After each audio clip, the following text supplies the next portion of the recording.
Pull back the gilded curtains on the House of Windsor and you'll find a family in crisis. Prince William, heir apparent and pillar of steadiness, remains deeply wounded by his younger brother's public allegations, claims that Prince Harry first voiced in explosive interviews, then laid out in his memoir Spare. According to a well-placed royal insider speaking to the Mirror, William has no intention of reaching out to Harry, even if the rest of the family begins to stitch things back together. Yet King Charles III, the family's patriarch and peacemaker, is said to be desperately hoping for a reunion. The monarch has reportedly made clear that Harry will always have a place by his side, so long as the Duke of Sussex scales back the endless media offensives and stops airing the family's private laundry in primetime interviews. Here's how this fraught chapter unfolded, and why, for now, William isn't ready to forgive or forget. The summit that might have mended broken bridges. Late last week, beneath the vaulted ceilings of the Royal Overseas League, just 3 minutes' walk from Clarence House, staffers from both father and son assembled for a hush-hush peace summit. At least 3 senior aides on each side quietly traded thoughts on how to bring Harry back into the family fold. In theory, this meeting of minds could have set the stage for Harry's planned return to the UK in September. Rumours swirled that the summit was sketching out the logistics of a one-on-one between King Charles and his ex-army helicopter pilot son. But conspicuously absent were any representatives from Prince William's camp, underscoring that the chasm between brothers remains wide and unbridged. William's wound, deeply wounded by Spare. A palace source told the Mirror that the Prince of Wales remains deeply wounded by Prince Harry's various allegations in his memoir Spare, and his endless broadcast interviews over the last few years. There are no plans to either make contact with or arrange to see the Duke of Sussex in the near future, and regardless of any members of the family seeking reconciliation, that is certainly not on the Prince's mind. For William, the hurt cuts both personal and public. By airing intimate grievances, accusing Catherine of coldness, suggesting the royal institution is devoid of empathy, Harry has struck at the heart of William's life, his marriage, his family, and the monarchy itself. To William, it isn't simply a political spat, the insider explains. It's a betrayal of brotherly trust, a violation of every unspoken boundary he held dear.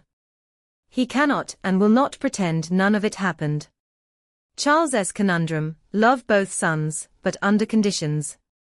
By contrast, King Charles faces a classic royal dilemma: how to preserve family unity without condoning public attacks on his other children and their wives. Courtiers whisper that the king has consistently signaled he'd welcome Harry back into the fold, as long as he agrees to a simple covenant: stop the relentless interviews and broadside-style critiques of the family. Charles's conditional olive branch underscores his belief that forgiveness requires contrition. Without at least a promise to temper Harry's public tell-all approach, any reunion would ring hollow and risk igniting fresh headlines about palace discord. Kate and William, deliberately kept in the dark. Even more telling is the revelation that Prince William and Princess Catherine were not informed of the Overseas League talks. It's no coincidence William and Catherine did not have a representative at the summit, says a close friend of the Waleses. They were not asked to send anyone, and will be treating the talks with extreme caution.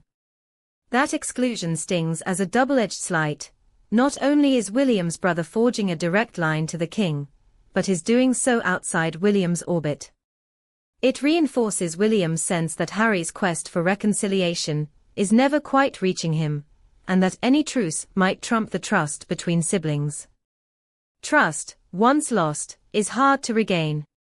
At the root of William's resistance is simple: trust has evaporated.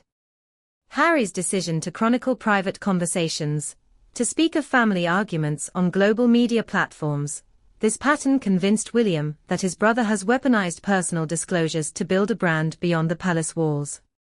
Brothers fight, acknowledges another insider. But airing those fights on Oprah's couch and hundreds of news outlets isn't brotherly. It's betrayal. Unless Harry demonstrates, through sustained silence or selective privacy, that his grievances were justified and will not be repeated, William is determined to keep the boundary firmly drawn. Harry's own plea: "I would love a reconciliation." Still, the Duke of Sussex insists he wants peace.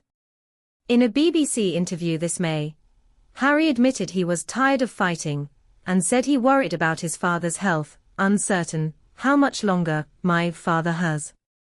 He confessed, "I would like to get my father and brother back." But words alone have proven insufficient to heal wounds that run deeper than any single apology. In palace eyes, Harry's repeated invitations to meet ring hollow so long as he simultaneously goes on global media tours to criticize the firm. What would it take? A cooling-off period. If any reconciliation is to be on the cards, the Mirror's royal source warned, it would only come if Harry, 40, stops conducting endless rounds of broadcast interviews as his only way of communication.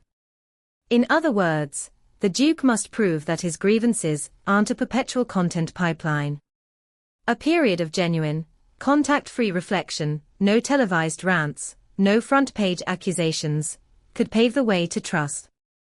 In response to critics who call this an impossible demand, another courtier points out that families rebuild trust all the time, often by agreeing to lay down arms, at least temporarily. Harry has shown he can be private when he wants, they note. If he really wants his place back, he'll have to show it. The government angle: MPs demand answers. As the royal saga plays out under the public gaze, even Westminster cannot stay silent. A handful of members of Parliament have tabled urgent questions. What steps is the government taking to support the King's efforts at family reconciliation, they ask. And how do we balance that with press freedom when royals' private affairs become global spectacles? While the palace insists reconciliation is a personal, not a political matter, the gloved hand of government advisers is never far away, charting the constitutional ramifications should relations collapse entirely.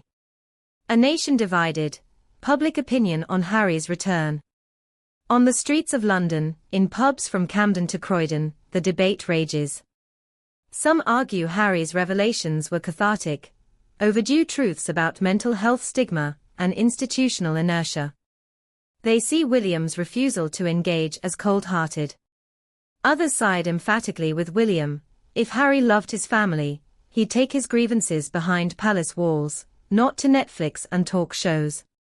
Social media hashtags ebb and flow, #Peace for Harry, #Stand with William, #Royal Split debate, reflecting a nation still wrestling with divided loyalties. What's next? A fragile equilibrium. For now, the palace operates in a fragile equilibrium. Charles keeps hope alive for his youngest child, extending a quiet invitation once Harry's public barbs subside.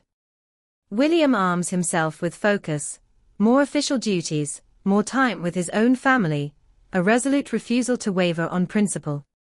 As for Harry, he's charting his own course in Montecito, building a media production company, launching philanthropic projects, and raising two young royals who will one day inherit a complicated legacy. Whether he'll ever again stand shoulder to shoulder with his father and brother at Buckingham Palace remains an open question. Conclusion: the monarchy's test of time and trust. This rift isn't merely a family feud, it's a test of the monarchy's resilience in the 21st century. Can an institution predicated on unity and discretion accommodate the very modern impulse to speak out? Or must it demand silence and loyalty above all? At its heart, the Windsor drama boils down to two truths: that trust, once broken, takes more than words to repair, and that love alone may not suffice when public duty and private pain collide. So what do you think, dear viewers? Should Prince William keep his distance until Prince Harry proves he can be quiet? Or is it time for William to extend a cautious and generous olive branch? Drop your thoughts below. If this inside look at royal tensions resonated with you, please hit like, subscribe for more behind-the-scenes coverage, and ring that bell so you never miss our next